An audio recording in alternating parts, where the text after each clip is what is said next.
guys, it is Carl Brown for GuitarLessons365.com. Gonna redo another classic today. We're gonna learn how to play Angie by the Rolling Stones. So this one, I'm actually gonna demonstrate, you can actually see my right hand, picking hand in this video, which is not in the previous camera setup from a decade ago. So got that taken care of, and so we're gonna go through all the parts of it. It's a pretty simple song.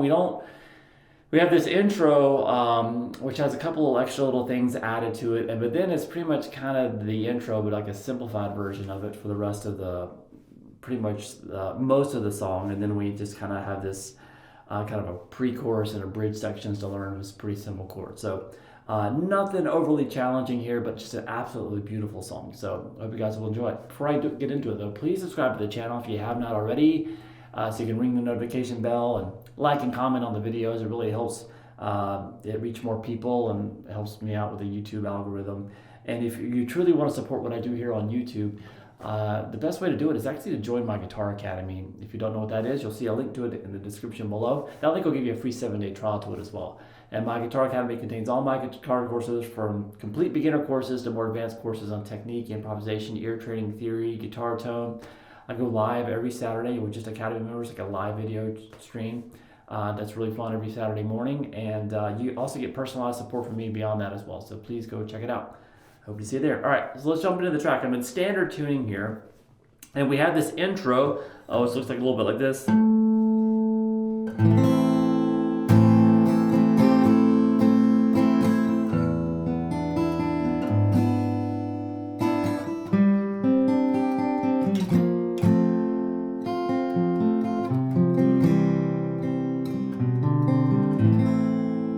All right, so I will say that through a lot of this song, we have multiple guitars going on. Well, that's very common with Rolling Stones music.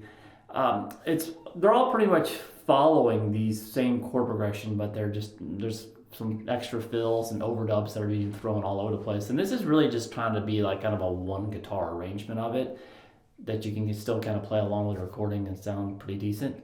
But getting all the little licks and fills with one guitar is impossible. So. But anyway, this intro we can get pretty close. So we can start here with this harmonic at the 12th fret on the A string. Just let that ring, and then go down to an A minor chord. All right, so if it's anything tricky going on in the left hand beyond a basic chord, I'll tell you how to do it kind of note for note, but basic chords just like A, D minor, D minor, C.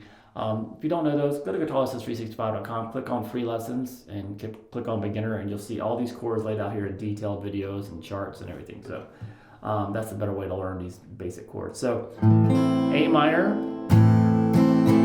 and then what you're going to do is you're going to add do a little embellishment on it, but you're going to you're going to lay down the 3rd fret there on the high E string, which makes it an A minor 7 chord real quick. And then pick that back up and back to the open string, the normal A minor. So play this.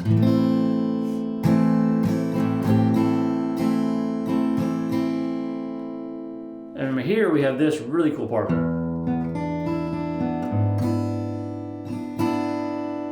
So that's kind of the open E string. And then,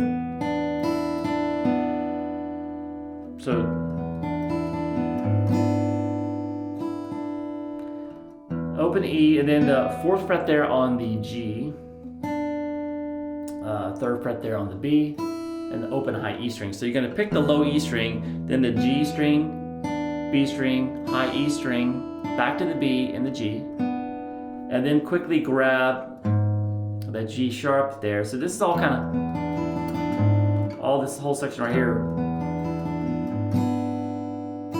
kind of just based around an E dominant 7 chord.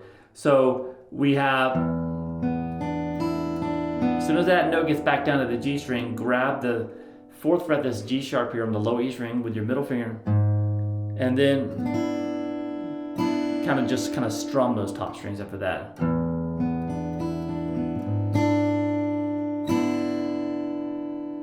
From there, so what we're doing here is a G sus4 chord. So that's going to be the 5th fret, both on the D and the G, so I play that there with those two fingers, the ring and the pinky. And then you're going to bar the 3rd fret across the B and the high E string. So we're going to pick across this here. Later on in the song, we're just going to strum it when we get to this chord. Really beautiful. So we're just starting on the D string, then G, B, high E, and work our way back down to the D string. So that's a sus4 chord. We're just going to keep that there and move it down 2 frets to an F sus4. And we're going to strum it and then resolve it to a regular F major chord. So that just means that note on the G string goes from the 3rd fret down to the 2nd fret. So you keep everything barred here at the 1st fret, the top 2 strings. Now 2nd fret on the G, 3rd fret there on the D. So yeah, that first. So far we have this.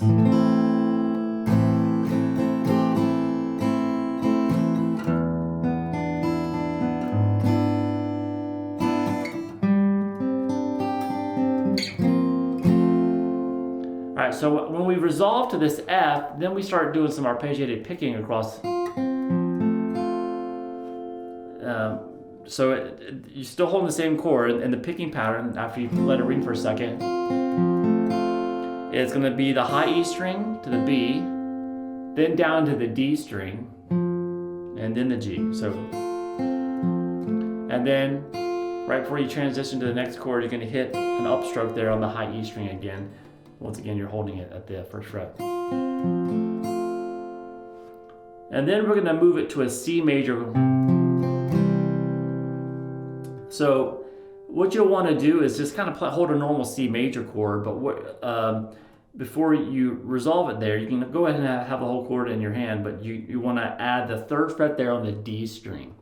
So you're going to make this a C sus4. So he's using a lot of sus4 chords here. So what's happening here? We're going to play the 3rd fret there on the A string, and then pick that 3rd fret there on that we're holding on the D, then an upstroke on the B, and then pick up that note on the D string and play you're going to play the D again, but it's going to be the 2nd fret now, so it's resolved down to a regular C major chord. You can have the open G in there some too. Sounds good, kind of fills it out. Just kind of, when you hit that E, hit that G string with it. And then you can hear him kind of do a quick little, kind of fills up the sound with another little upstroke. So, and then there's this last little figure. So what that is it's going to be the 2nd fret on the A string, open D, open G, and then the 1st fret there on the B. And the picking pattern is just going to be the A string to the D string, then the B to the G. So all together for the intro.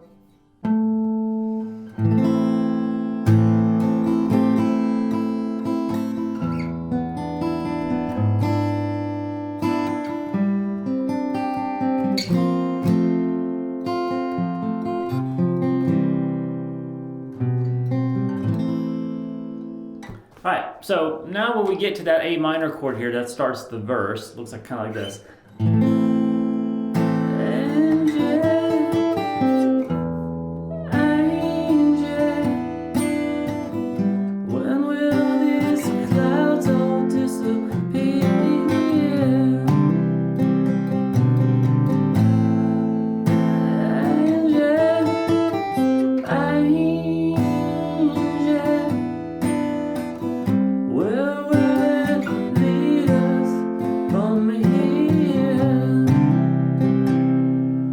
So it's kind of the same thing done twice, based around the same chords of the intro. So we have the A minor chord. Now here, we have this little fill that happens a lot of times, and sometimes they'll come in with this a little bit earlier in the riff.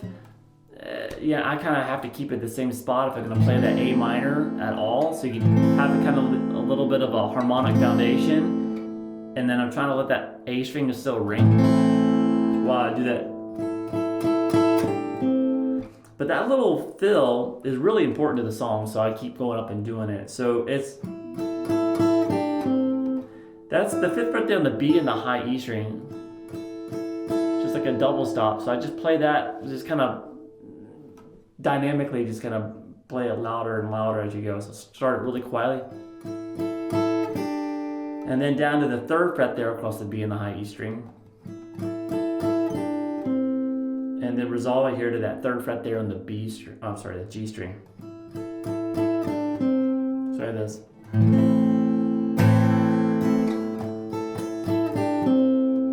And then it goes to that chord we did before, which is an open E string, kind of based around the E7. There's no 3rd in it here now. So it's just that open E and those top 3 strings, instead of picking across them, you're just strumming it. And then back to that G sus4, but you're not picking across it, just strumming it. And then the same thing, F sus4 to the A, F sus4 to the, you're resolving down to an A note, which makes it an F major chord. F sus4 to F. When will those clouds all disappear? So right there, after I get to the F, I'm going to do this. So basically, after I'm playing that F, what I do is just pick up the note that's on the G string. And I'm really kind of just hanging out on these 3 strings, the D, G, and the B now. So I have the open G string in there. So that was a quick little F sus2, not F sus4, F sus2. And then hammer on back to that 2nd fret on the G string. And then back down to the G, open G version of the sus2. And then come over to and hit the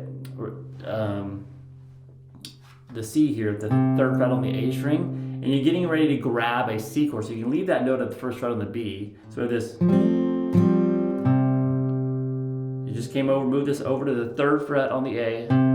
And then you can pick the open D and G together and hammer on now. So that makes it a C sus2. And you're going to hammer on that E to make it a regular C major chord. So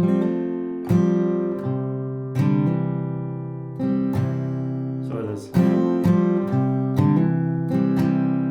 And then you can go to that last chord too. You don't have to pick across it. Just kind of slightly strum across it. So the verse is basically, there's slight variations throughout the song, but it's pretty much that.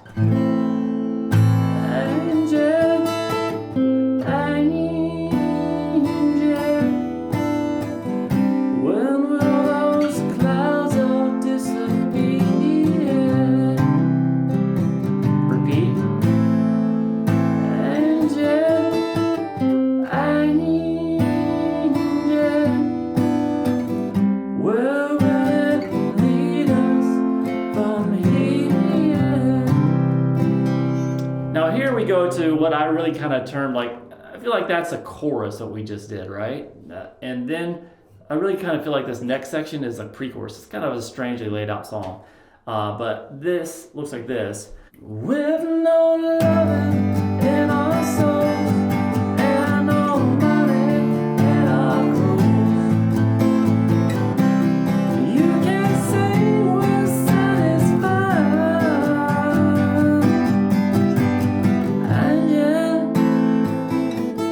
Kind of goes back to the chorus there. That's why I call it a pre-chorus. Sounds like it to me. So anyway, what we're doing here, with no loving, this first chord is a G add 9 chord. So we can make this sound really good, but it's pretty hard to do, or make it sound pretty good and a lot easier. So we'll do a lot easier version first. You play the 5th fret there on the D string, 4th fret there on the G, and then you're going to borrow the 3rd fret across the B and the high E. For right now, with this chord right now, you actually don't even need to bar.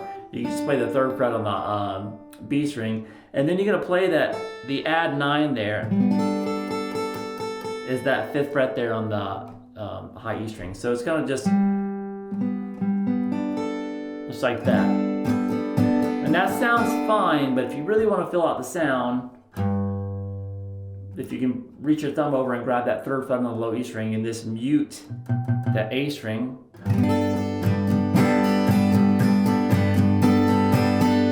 You got still the same chord, but just a lot fuller sound.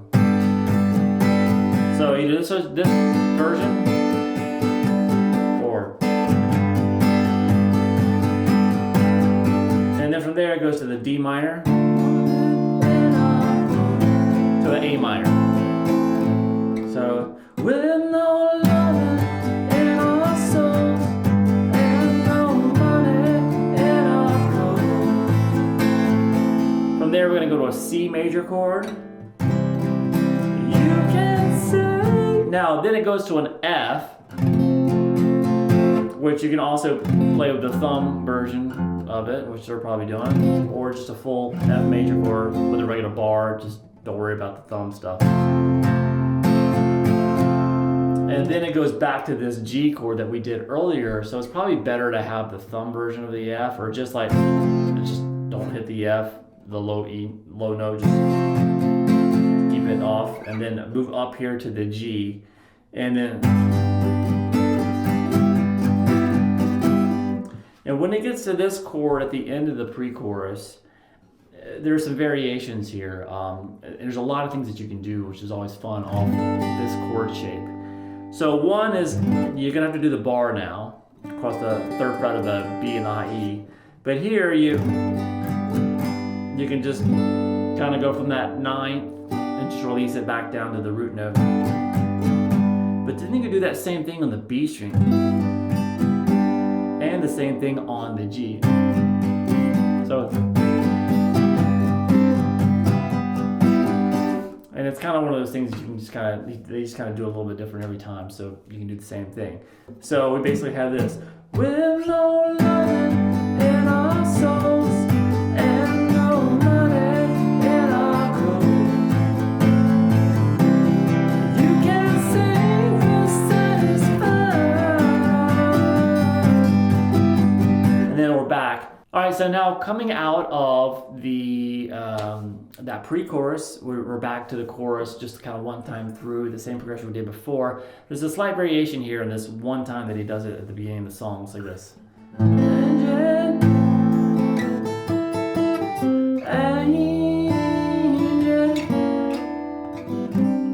You can't say we never tried. So you can see a little. It only happens once there, but it's pretty effective when it happens, so I thought you might want to learn it. So it's that same thing leading up to that. When we get to this, the E chord, we're gonna now jump back. You strum it first like normal, but then take those two notes that you're doing on the B and the G string, move them back one fret, and then move it back up. And then everything else is the same. Say we never tried. All right, so then it just kind of repeats that whole chorus section for a little bit, and back to the pre-chorus, chorus sections. I call them, that's how I name them at least. But then at the end of the song, we have a bridge section that comes in. So it comes in after the little pre-chorus section. So I'll kind of play through the whole section real quick so you know where I'm at, and then we'll take a look at it, but it's pretty simple, so here we go. With no love in our souls and no money in our clothes, you can say we're satisfied.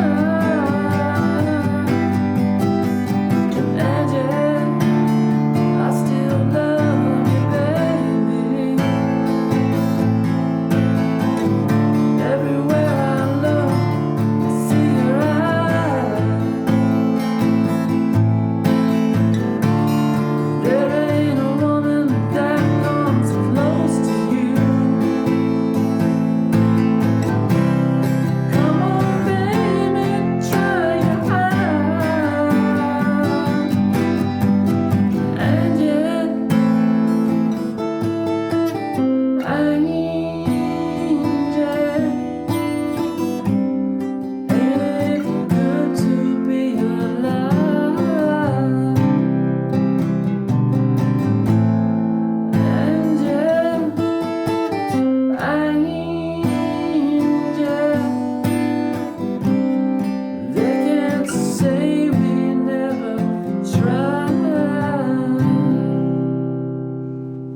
kind of like the whole ending section of the song. So it starts with that same.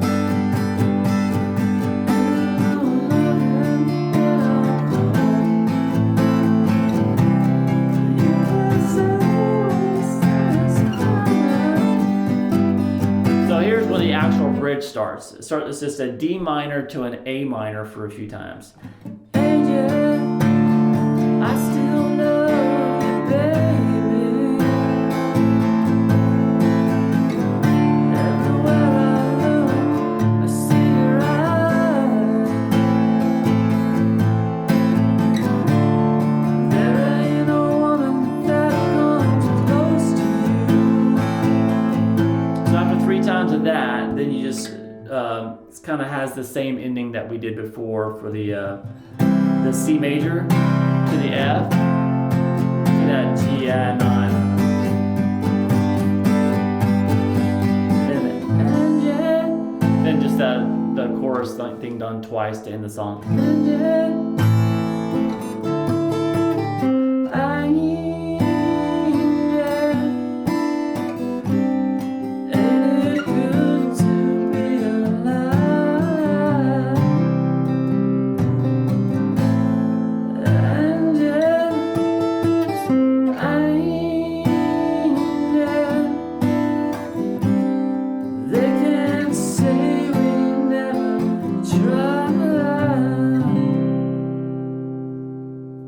anyway, absolutely beautiful song. I hope you guys enjoyed learning it and this little updated version of it. And I'll see you guys again soon for guitarlessons365.com.